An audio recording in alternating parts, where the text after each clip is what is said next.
Well, good evening. So we have, Casual Friday here in the office. Um,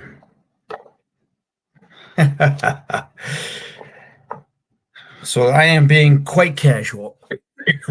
Excuse me. Monday night, we talked a little bit about kind of the hope.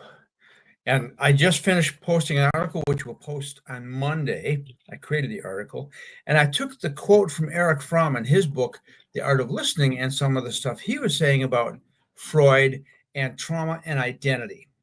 And that's some of the stuff that I was talking about, just in different words, on Monday.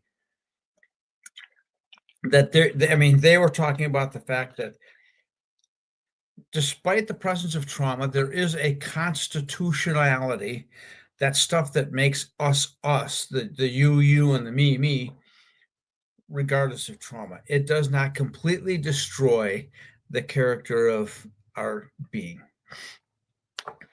And then Tuesday night, I defined trauma. Wednesday night, we talked about why we can heal because of the definition of trauma. Last night, we talked about, the business, my story relative to the business, and hey, howdy. And then we talked a little bit about the company vision. And so tonight, what does it look like to work in the Raise Your Resilience Toolbox program? Okay. Well, let me get that to lay down flat here. The toolbox. So when you're talking about healing trauma, and I've said it many times, it doesn't happen fast. It does not. I spent 60 years, and I will tell you this right now, that even if you take part in the toolbox program, it'll be a year long, and more than likely you will not heal that quickly. Now, interestingly enough, I should have had it available. But in the quote that I lifted from Eric Fromm in his book, that even with severe outside appearing issues because of trauma, Fromm says you can heal relatively quickly. Relatively. So here's my relatively to that. I'm going to say I started healing late 2013. I didn't even learn how to tremor until October.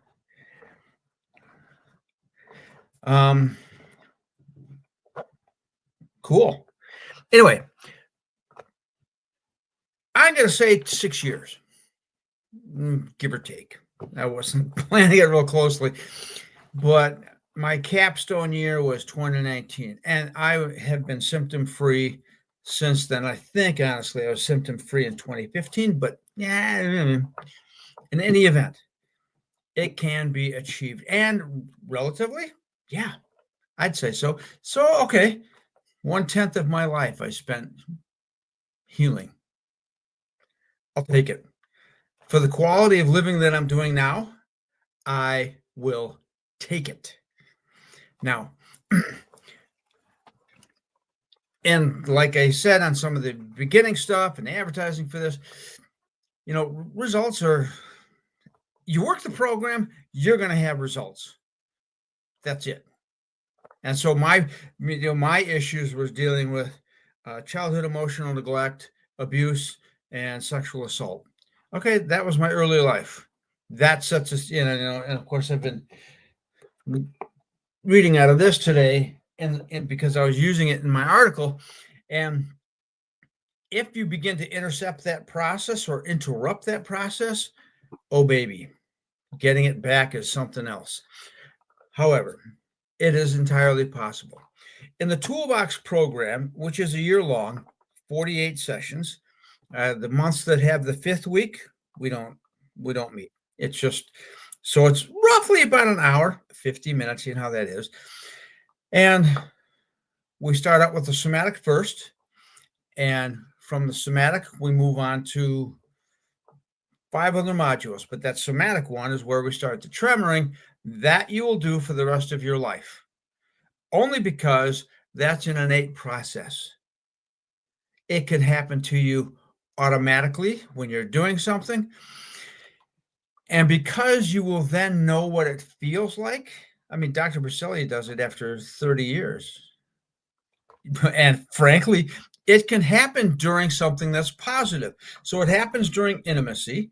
I've seen it happen at weddings. Next time you go to a wedding, look to see who's can't be still. That's that energy. That module then will be 2 months, and then we switch over to the emotional module, working the emotion and learning. Sometime for me, it was about learning to be emotional. That's why I use these cards, the mixed emotions cards, because what ends up happening is as your body moves, your emotions begin to wake up. But if you're emotionally illiterate, sometimes the homework, and I issued homework. I had one client I gave homework to, and his homework for the week was you have to say no to somebody without giving an excuse or apologizing. That was it. It was a matter of just having a boundary. And that boundary was just say no. You don't have to give an excuse or apologize. The answer is no. And it was a challenge, but he did. And I think the challenge might have been because the person he ended up saying no to was his boss. Oh, interesting. But that brought out so much for him. And then there's cognitive, there's spiritual. All of the stuff requires the other modules as a foundation. So there's homework throughout all of them. You're tremoring the entire time, and that will begin to build, because one of the things that's required is safety. And sometimes that takes time. And then it takes some time for that to begin to relax the body. Once the body begins to relax, now the blood begins to flow and a few other things. And that's what the cognition requires. So there's a reason why it's following the path that it is. In none of those modules do I require you to talk about your trauma. The trauma is not in the brain. It affects the brain, no doubt.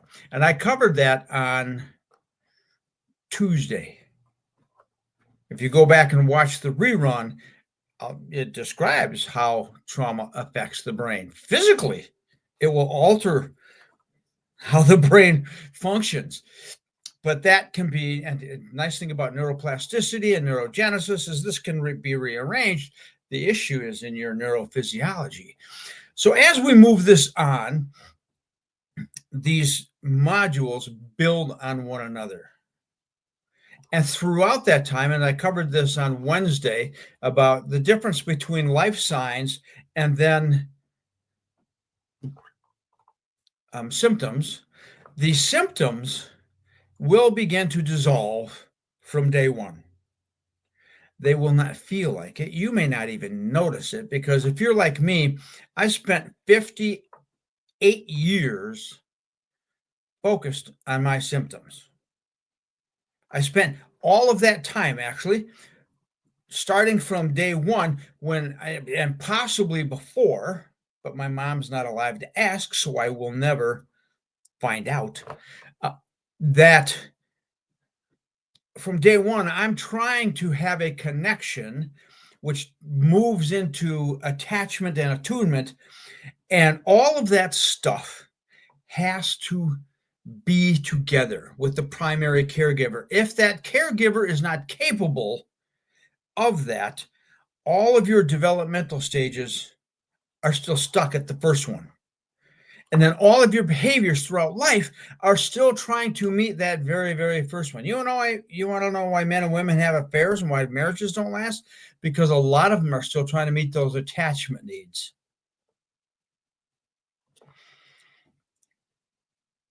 Than I can reply to.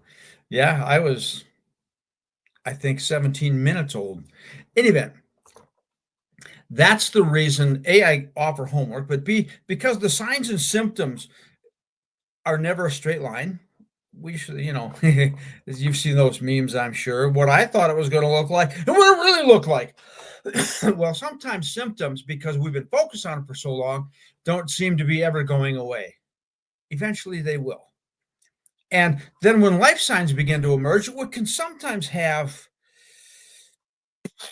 a lag time, suddenly they might just explode. Because part of what we're doing is, okay, 58 years of looking at my symptoms. What do you think that's done up here? All right. That has created the expectations. There's belief systems. There's actually a rewiring that occurs on your brain. Where the brain fires, it wires. Okay, so that's what I look at. That's what I'm conscious of. That's this inner hell. I might look great on the outside. I got a hell inside. And so that is the way I'm wired. Well, guess what? As you begin to change that focus, change habits, all the rest of that kind of stuff, and your practices, now the inside begins to change. It begins to rewire because we come back into equilibrium to become the species we always could be. And that's a wonderful thing. Now, in any event, because of that, we don't focus on the trauma. We focus on the practices that we're instilling so that this can begin to make new neural networks. It's simple. That's part of it. Because the brain's got limited space. It'll take stuff apart, put it back together in. This needs to change. And I say this because that's the emotions. If we're emotionally illiterate, okay, we just need to learn. And what happens with that is we begin to feel the sensations that are connected to those emotions. It's a wonderful thing. So that's part of it. When I say better tools, better focus, best outcome, this is why. Because in those 48 weeks, you're going to use tools that have helped people. The primary one being the one that restores you to equilibrium and that place of health and growth neurophysiologically. Neurophysiologically is what allows for all the rest of these areas to function. And I discussed this on Tuesday and Wednesday, so I'm not going to go over here again. So working that we start with the tremoring process, we move through it, and that will happen probably the rest of your life. If you ever get into a car accident, more than likely you will tremor. And like I said, it can happen during or after intimacy. It can happen during intimacy. It's a good thing. It's a response to an energy level within the body. When I do a good hard workout, when I'm training really hard, when I took my training to be a Krav Maga instructor, I had to stop several of them just so I could lay down a tremor because the energy was up in my body. I was on fire, almost literally, but not quite. So it was a matter of my being able to, I was putting so much energy and making so much demand on my body that my body uses this mechanism, this tremoring, to restore me to equilibrium. That's its function. Good. So, because neurophysiologically, if I'm kicked out of equilibrium, all my psyche follows suit. Psyche doesn't lead the way here. That's why I start with the body to bring it back in. And then after a certain amount of time, we begin to develop capacities and resilience in some of these areas so that we can go back to things like beliefs. Guarantee you that a lot of belief systems, yep, that's right. A lot of these belief systems that we have as people are based on traumatized response emotion. You think the world sucks? There's probably a good reason why. You think the world's a dangerous place? There is probably a good reason why. I used to think that way. I was a firefighter. Guess what I looked for all the time? No, I would never sat with my back to a door. B, any place I went into, I looked for the exit, the secondary exit. I needed some egress, and I scanned the crowd. I'm always looking for trouble. It's just wait, it's Krav Maga instructor. I'm doing the same exact thing. But guess what I can do now? I can sit with my back to the door. And sometimes I go, oh, I don't know where the exit is. So if I have to go to the bathroom, guess what I go fawn for? But it's not a primary reaction to me anymore because it's my nervous system has been settled. I have moved out of this chronic fight, flight, freeze into social engagement. That's theoretically, or no, not theoretically, that's practically what it means to heal your trauma. And it takes all these belief systems and everything else with it, and it can take some time. Like I said, I spent 58 years in trauma. That is not going to go away anytime soon. You have to work on this. So I offer homework. Yeah. Sometimes it's just saying no. Cool. So there's all of these modules and homework that goes along with them and focusing on life. You don't need to focus on your trauma. Don't you know that pretty damn well already? I knew mine. Now, when I got certified, it's a 2-year process. Yeah, I learned a lot more about it. And on my website, www.raiseyourresilience.com, I have a page.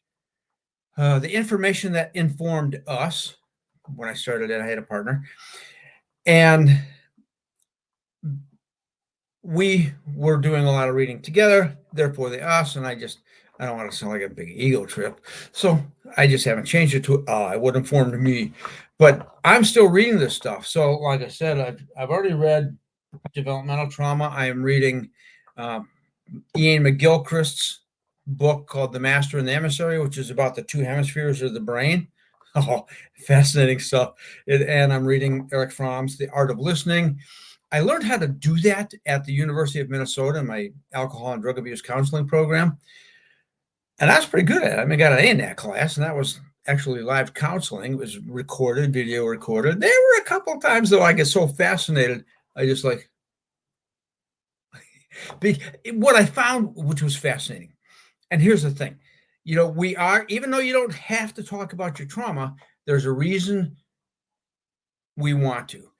We're a storytelling species. You want a good book on that? Don't go anywhere. This one, The Storytelling Animal by Gottschall. That is a great book.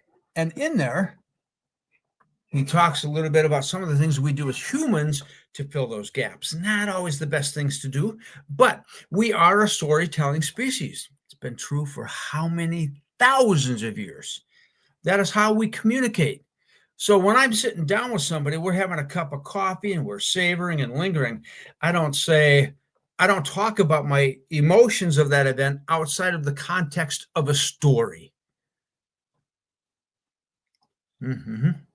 So it's this context in which I communicate the things that I felt. Sometimes that's implied. And so I'm sitting there with this one client, because I was the student learner and she was actually a fellow student, and she's telling me the story and I'm thinking, wow, I would never have guessed that. And then pretty soon my jaw was kind of half open, and the instructor kind of leaned. He was in a little booth over here videotaping this whole thing, and I could see the door open just a little bit. And he says, you can affirm her somewhere along the line here. Click. Because that's the thing. If I'm sitting there with somebody, having a cup of coffee, or with my LinkedIn user here, she's telling me her story, providing she's a she, and I'm telling her my story, providing she's a she or a her. And okay, this is what's going on. We're telling stories, And just the expression on my face, a nod of my head, mhm, I can validate. If I have that skill and that pos if I have that skill with everybody I talk to, people are going to feel really, really good about you. Now, oh, I don't know if I could make this quick enough, but um, so that's why we learn to listen. And that's so when you can tell your story, when I want to hear your story is after you've done enough healing. And sometimes these might come back, but the process of self regulating, cool.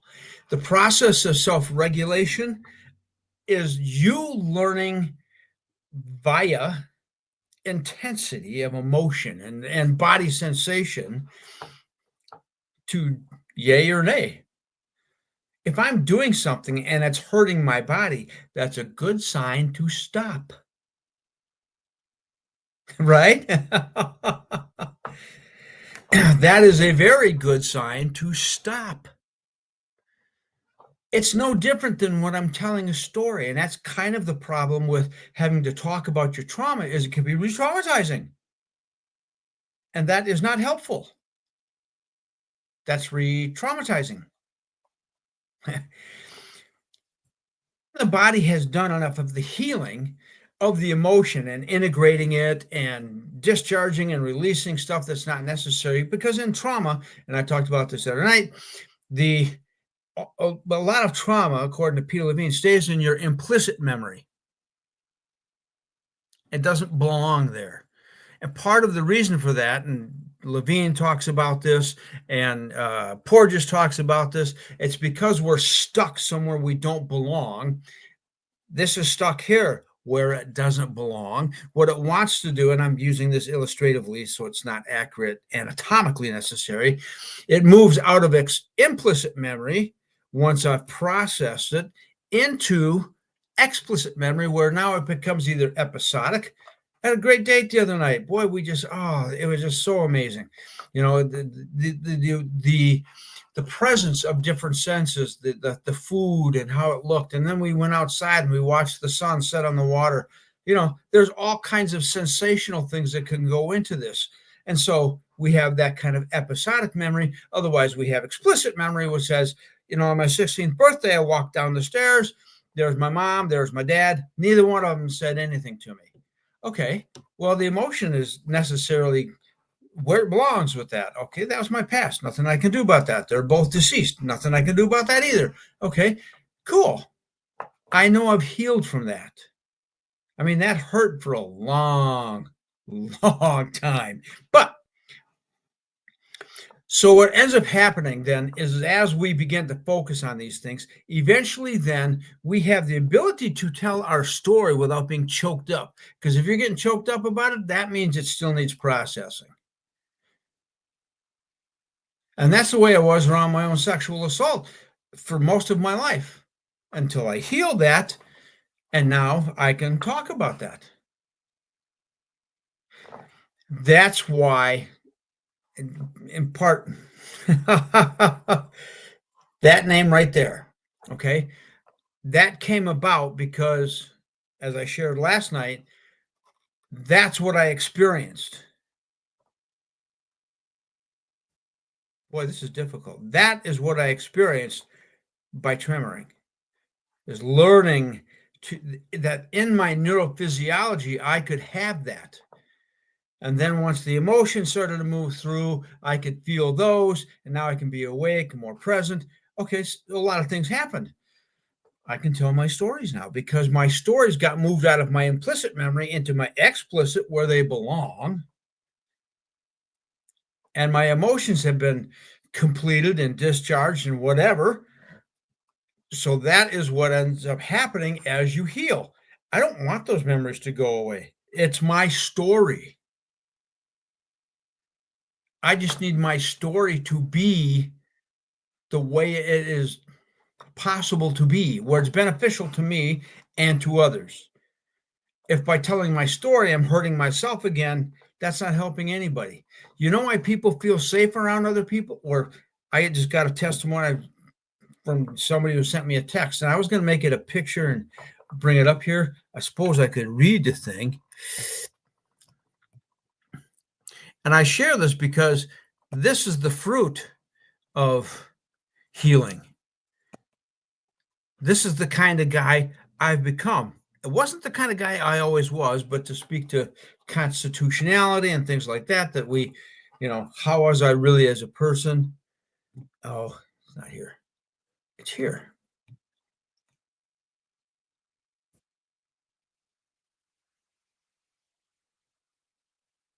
Da-dum.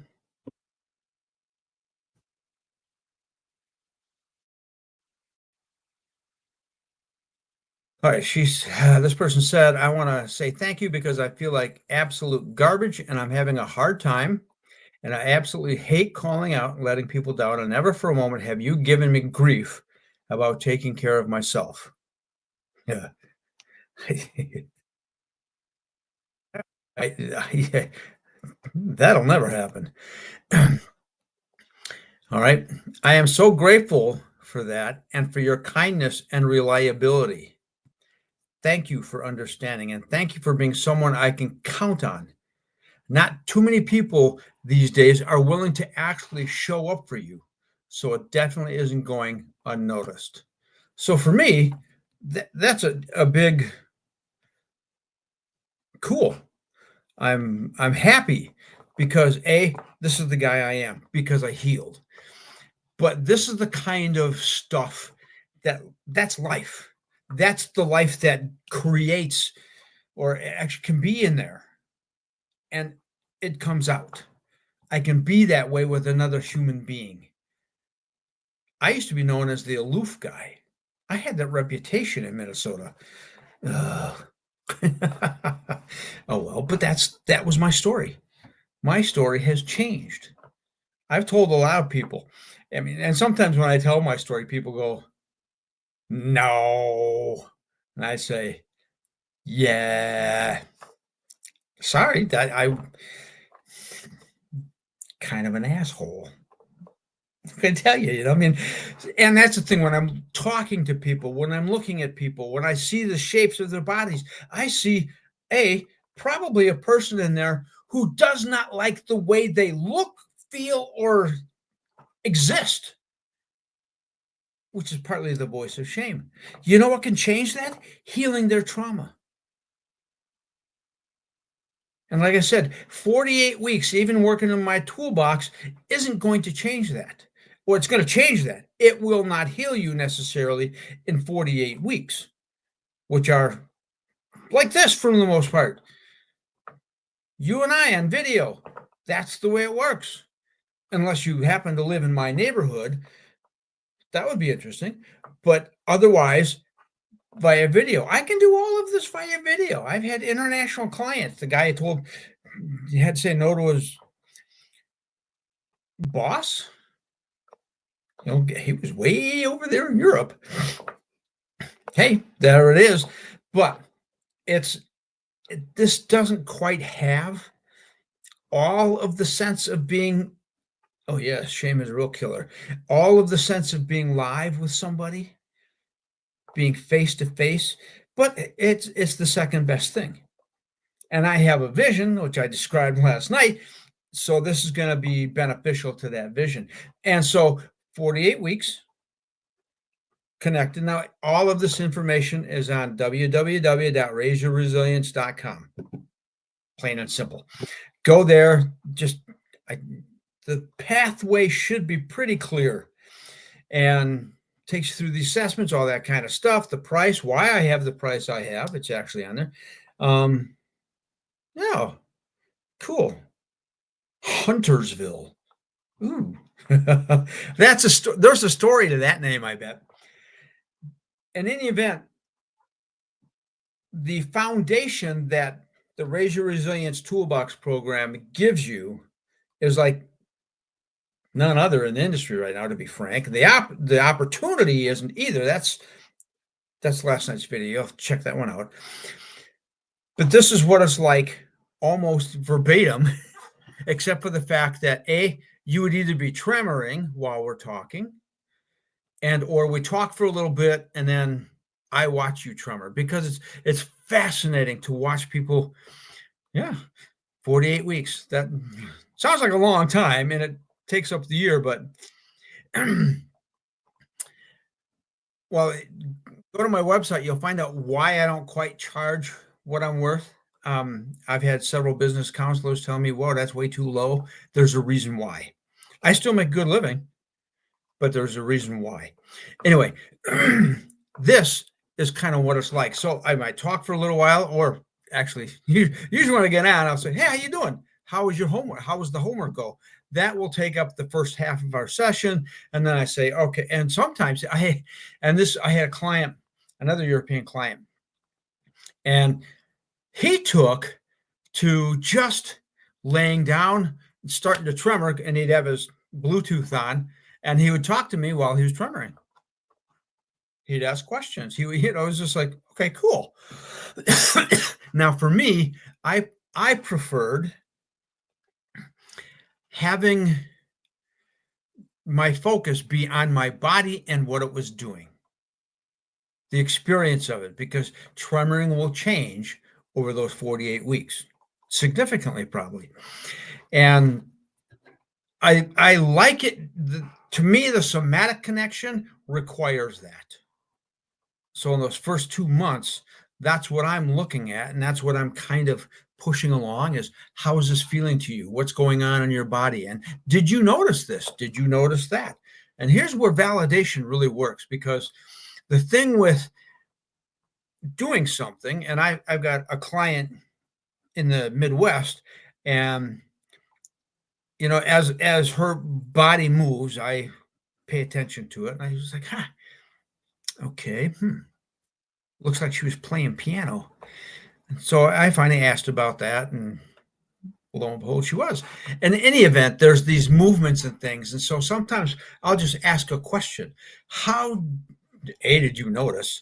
I had a Marine, for example, one of my first clients, and he deployed to the Middle East. And one of the things that I noticed was, A, it was hard for him to get to a place of tremoring in a certain position that worked for him.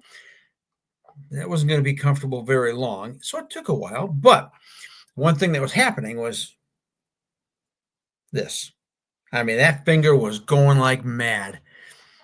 And I just sat there going, I sometimes don't want to comment on that. And particularly for a guy who's been in a killing zone. Okay.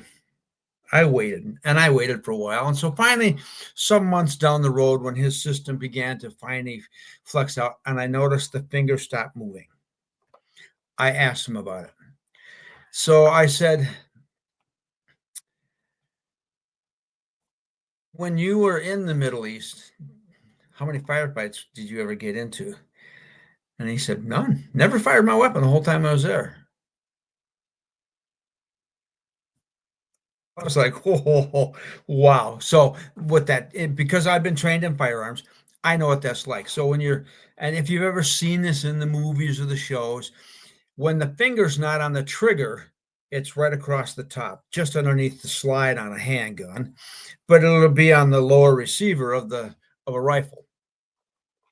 And that means that because you don't want the finger on the trigger, you don't put the finger on the trigger until you're ready to shoot at something. And they train that way for a reason. But he said that, and it wasn't like I still didn't tell him about this, but what ended up being the result is that every time they went out, and he said this to me, he says, I didn't know who the enemy was. Could have been the little kid, could have been the woman, could have been the guy, could have been the man, could have been, he didn't know. I mean, it's not like they're running around in military uniforms like the U.S. military while they were in the Middle East. He said, he said, the pot on the side of the road, is that going to go boom? Am I being crosshaired by somebody right now? He said, the urge to just start shooting was enormous, and yet they couldn't. So that was where that tension, he held that tension in his body, at least in this one spot.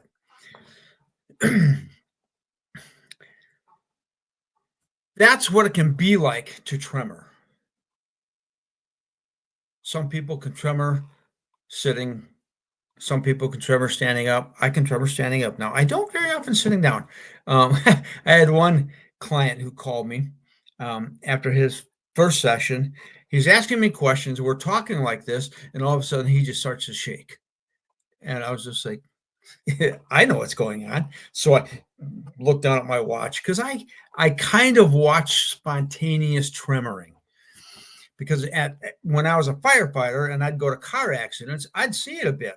And so I had a habit of kind of just quickly glancing down at my watch and timing roughly how long these events would happen, providing that there was no other pathological reason. So I would check for excess bleeding, inadequate breathing. And if you told me you were, Queen Elizabeth in 1897 or Eleanor Roosevelt in 1897, and you were a guy, okay, then this might be a nervous system wound. Okay, I get that. But if I can rule all of that out, I would. And sometimes cops would come over, and one time I just had to say, "Nope, that ain't gonna happen. You wait until she's done." Usually 6, 7, 8 minutes. That's about how this guy sat there and tremored in his chair for 6 minutes, 33 seconds. You can tremor for longer, and people do. I can tremor for a long time. Puts me to sleep. So there is this learning how you respond to the tremor mechanism of your own body. This tool is here. It's part of your survival response. It is the deactivation, the closure. It is awesome because it allows you to, if that stress cycle starts and then is completed and discharged, does not add to your trauma. The word that Fromm would use is piling up. The word that, in fact, he also used the word summation. I think Freud used that one. P. Levine would say accumulation. What this tremoring mechanism does as we employ it, it begins to take this backlog of stress cycles that have started and never been completed and gets them out of the body. Because when you looked at me prior to my healing, I was more crooked. I had more weight. I was an asshole. What can I say? Maybe not outwardly, but overall, and in the end, yeah, because I didn't know anybody. He got close to me and I got scared because I didn't know love. Never happened when I was a kid. My mom and dad had way too much on their plates. And where I learned about this best was reading Gabor Mate, In the Realm of the Hungry Ghosts. And in that book, he talks about the neglect he went through and the reason why. See, he was born Hungarian Jew while the Nazis controlled Hungary. So you think his Jewish parents might have had a few things on their plate? Yeah, they were worried about surviving themselves. Because guess what?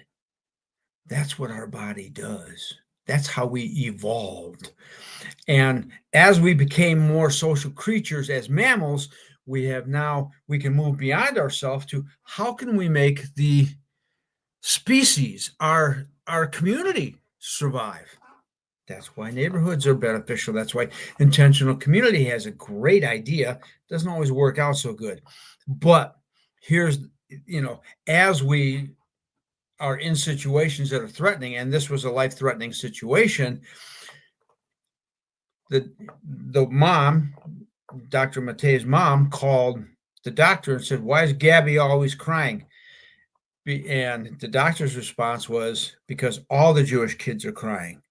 The reason they were crying is because mom and dad are so consumed with not being hauled away that they aren't meeting the emotional needs of their own children. My dad was a World War II veteran. Interesting how that overlaps. He fought the Nazis. My mom was also a lieutenant as a single woman with a 4-year degree in 19. When did she graduate? 39, I think. Anyway, she became a lieutenant in the Navy. So it wasn't like she was, I don't know what she was carrying, but it required two big guys with submachine guns. So she had some kind of whatever she was doing. There was stress going on. The Japanese on the one coast, and I don't think she knew my dad while he was out in the North Atlantic fighting Nazis, but my dad was definitely, as I've learned through various books I've read, constant stress. And you're in an environment where people are dying. So that's the kind of thing that stays in here. And then we have kids and we can't really relate to the kids, blah, blah, blah. Be the cycle breaker, heal your trauma. I guarantee you're going to feel a whole lot better. Anyway, I said at the beginning that you're not going to hear me say the cart is now open. Partly I was like, I don't get that. You want to sign up with me? You go to my website, you sign up with me, and you start making appointments. We see each other. It's as simple as that. That's always the possibility. Unless I get to my limit of people I can see in a week, and then we have an issue. But okay. Anyway, that is what it's like to work. It's basically like this. We've gone 42 minutes. 41 maybe. So I could push this another 8 minutes and actually make it seem that way. So your homework is to watch the other 4 videos. So all of this begins to make sense. That's the point. That's why I'm doing these webinars. And I think maybe next month in March and April, I will probably post them as videos sequentially throughout the week. And then I am going to, in May again, do it live. By then, I'll have a few more books and the things that I've read and learned, and I will continue to post that stuff on LinkedIn because that is what I wanted to kind of bring all this stuff together, which is why I'm doing this. So now you know who I am. Now you know the name of the business. I'm going to get that right one of these days.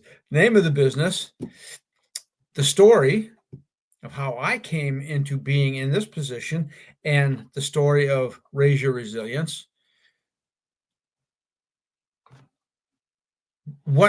How glorious, Peter Levine used the word profound, which was good. It's a good word. Awesome, glorious. You can't imagine. I can, and it is still getting better. Yeah, you heard that right. Getting better. Because being in this position, allowing the neurophysiology to come back to its place of health, that just feels good. Growth? Is there any limit on that? Now, okay, I've got kettlebells here I use. I'm in pretty good shape for a guy my age. I'm a Krav Maga instructor. The only people I fear are my instructors. Nobody else. Yeah, I fear my instructors. I fear those guys. And that's where the first lesson of Krav Maga, run like hell. Yeah, that's where, yeah, I don't want to face those guys. So, but health and growth. Emotionally, wow. Are you kidding? The fullness and the depth and being able to, learning to navigate that's like being in a boat.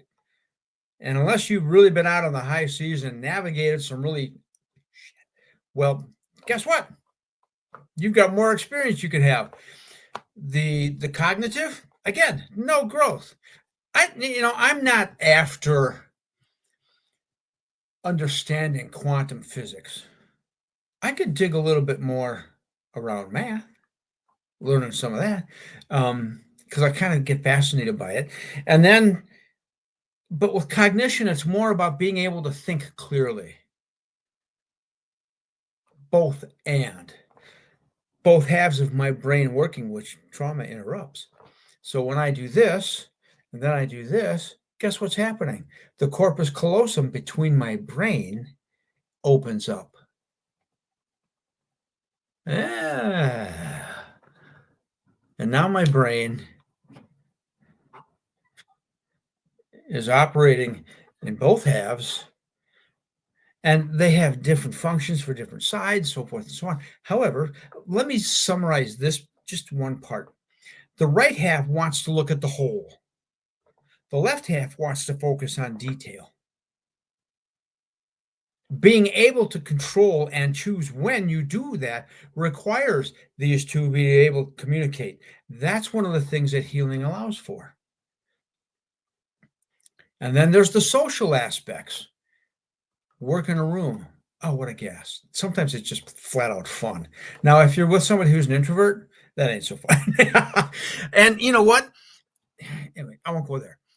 I've been accused of being an extrovert because I'm not afraid of a microphone. Well, this is easy. There's nobody here. There's nobody out there. I mean, okay. And I'm not afraid. You give me a microphone, especially a Bluetooth, I will walk among people. I will, if I can, touch people, shake their hands, give them a hug, put my hand on their arm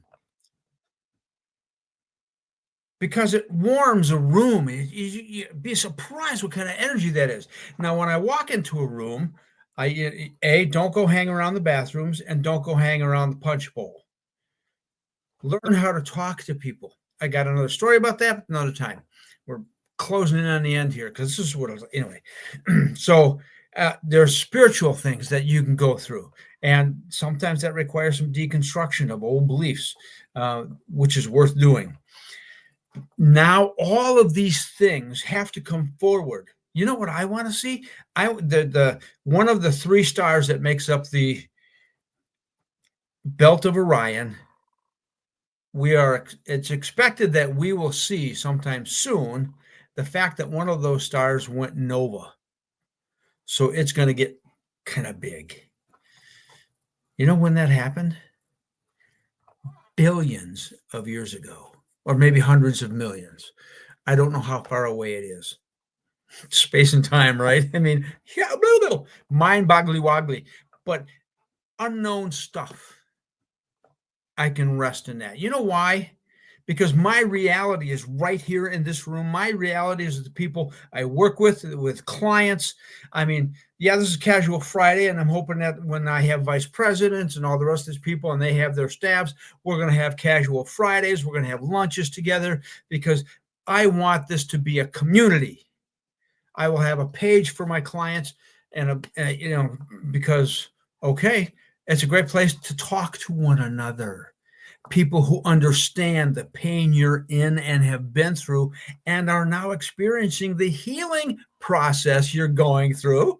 Isn't that cool? Yeah, I had that when I was healing. I had to do this with people, and I could do one at a time rather than a big group. Anyway,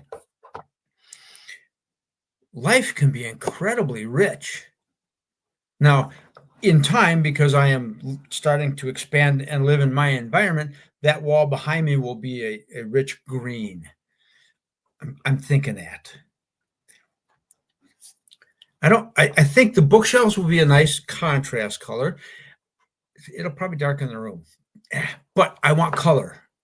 Now, kind of off you, but it's not color I chose. I asked for white because it's light and bright, but I will paint that wall. The trim will stay white because I think that'll look nice. And I made the bookshelves out of the wood that I work with around here, which is cousined across the street, which have, I just learn anyway. There's so much life that you can live. Isn't 48 weeks worth that? Anyway, thank you for being here. If you've been around, I appreciate it greatly. You can share business name. Oh, I got it. You can share the business name. You can share the videos. They're on LinkedIn. They're on Facebook. They're on YouTube. because I do all this to those at once. Cool. And if you have, go to my website. There's all kinds of stuff there. There's blog. There is video resources. There's how this whole thing works. I'm just summarizing it here. And if you have questions, you can always get a hold of me, Lecky@raiseyourresilience.com. Okay. I should make another one that says with a .com on it. But anyway, then there we have it. Thank you very much. Enjoy the rest of your weekend. Bye.